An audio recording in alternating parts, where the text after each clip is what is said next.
I do want to talk a little bit more broadly. This is moving on beyond our immediate concerns of three-voice counterpoint and thinking about three-voice counterpoint as a foundational model for more voices of counterpoint.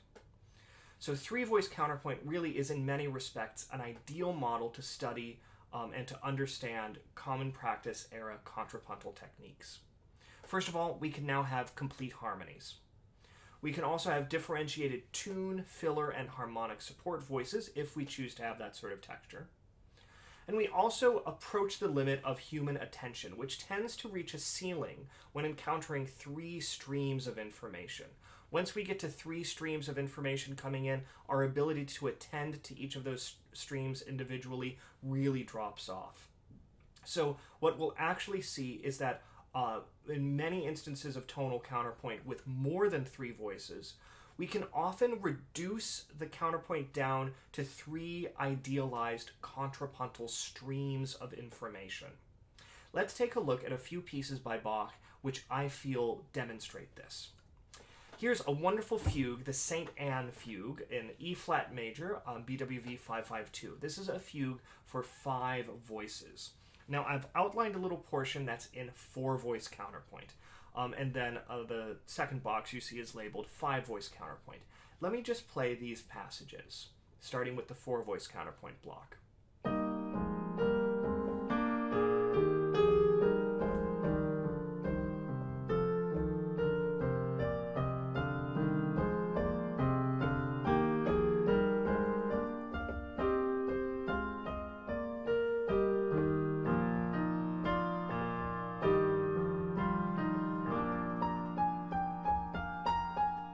Absolutely wonderful fugue. Take a listen to it when you have a chance. Now, let's take a look at this 4-voice counterpoint block, and let's start first with the blue highlighted notes. The notes that I've highlighted in blue are all streams of parallel thirds.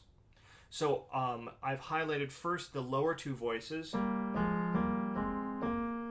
then it's the lower voice and the upper voice. Excuse me. Then it goes back to the lower 2 voices.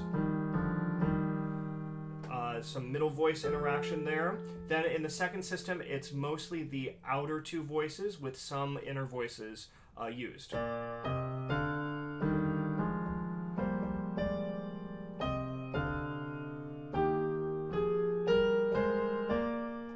And then in the last measure, it's sixths. So all that blue are streams of imperfect consonances.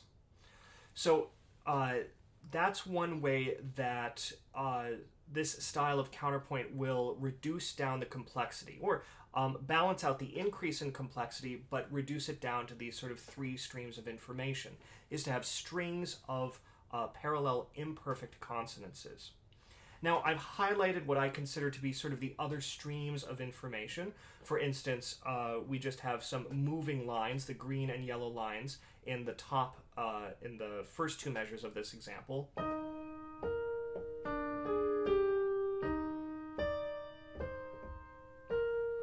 Then once we get to the second system, we just sort of have pedal points. Those lines are just sort of held there. So we actually only have 2 streams of information going on in the third system. Here we have these held yellow notes and the moving blue notes in imperfect consonances. Once we get to the end of this, there's a little bit more independence. The green voice moving against the yellow.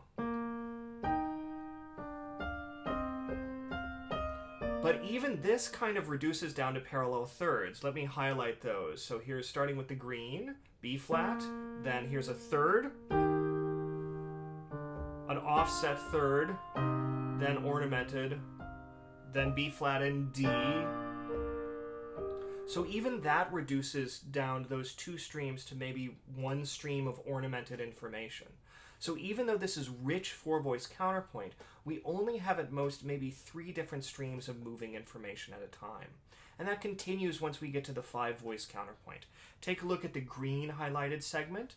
The bass, the pedal voice, B flat, G, C, is sort of echoed in this middle green voice. sort of cleverly avoided parallel octaves there, since he goes down to the G and the bass. Then these upper voices, sort of this ornamented suspension chain, and then parallel sixths. And then the yellow voice moving.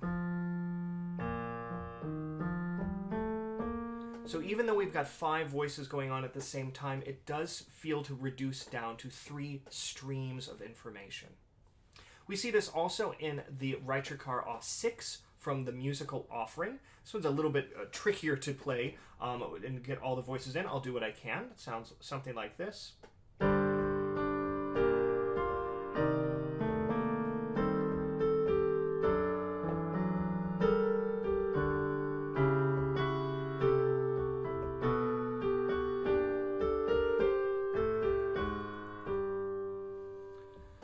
So here we have, in the uppermost texture, we've got the C and the D. That begins a suspension chain.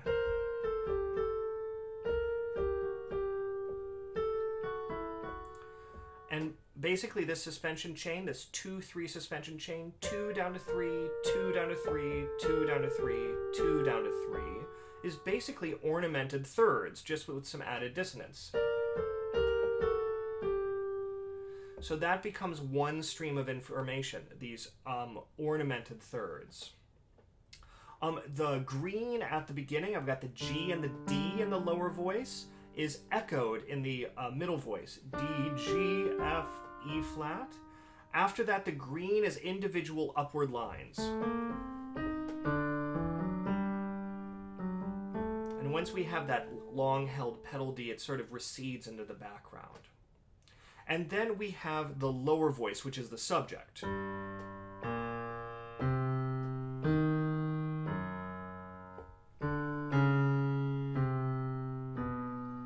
And where you see the yellow highlighted counterpoint above that is where it's doubled with parallel thirds.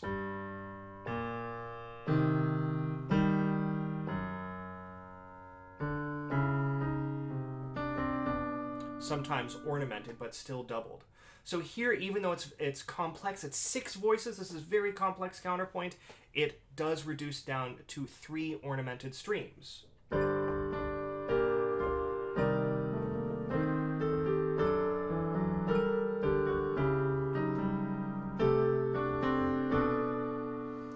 Now, I admit there's lots of ornamentation. There is some sort of voices receding into the background, but I think what we're hearing is mainly those 3 streams of information that's going on there.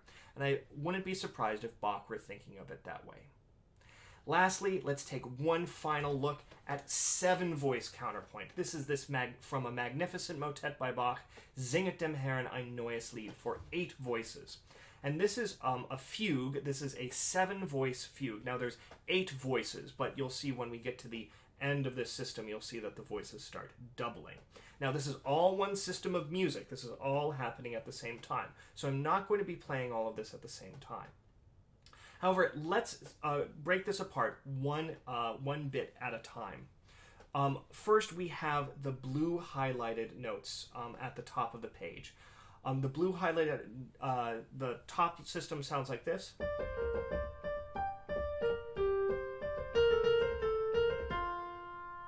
Now at first that's going to be doubled with some blue highlighted notes underneath. And again we hear those doubled thirds, a single stream of information, just doubled thirds enriching the texture.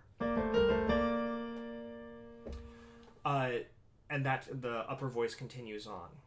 Now let's turn to the yellow notes. Now a lot of the yellow highlighted notes are down in the second choir, and here they're providing sort of harmonic background. We start with the basses.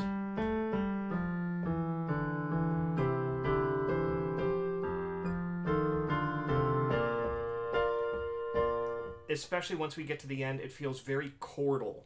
They sort of have this role of essentially a vocal continuo ensemble, giving us the chord and the background harmonic information.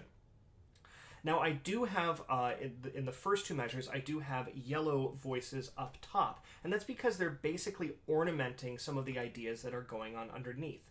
Let's look at the choir 1 alto.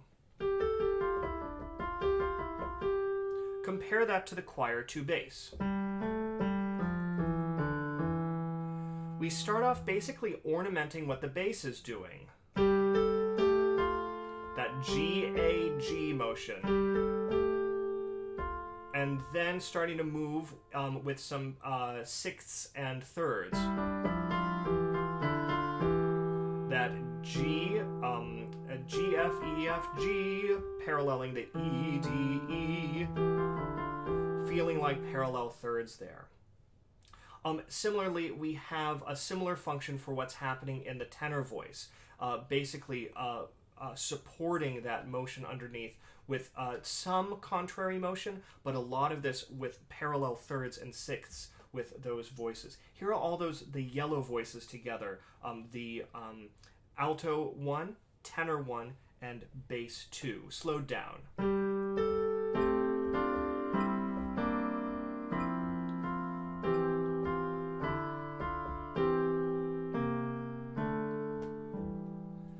Then when we get, now we can look at the green notes at the beginning here, and they are basically just a G minor chord. We've got the green note in alto 1, and then the green notes in the second choir. All of that just arpeggiating a G minor chord, again sort of that vocal continuo in the background. The green notes later on are sort of running 16th notes, again with lots of parallel imperfect consonances. So this is in the alto 1 and tenor 1 in measures 3 and 4 of this page.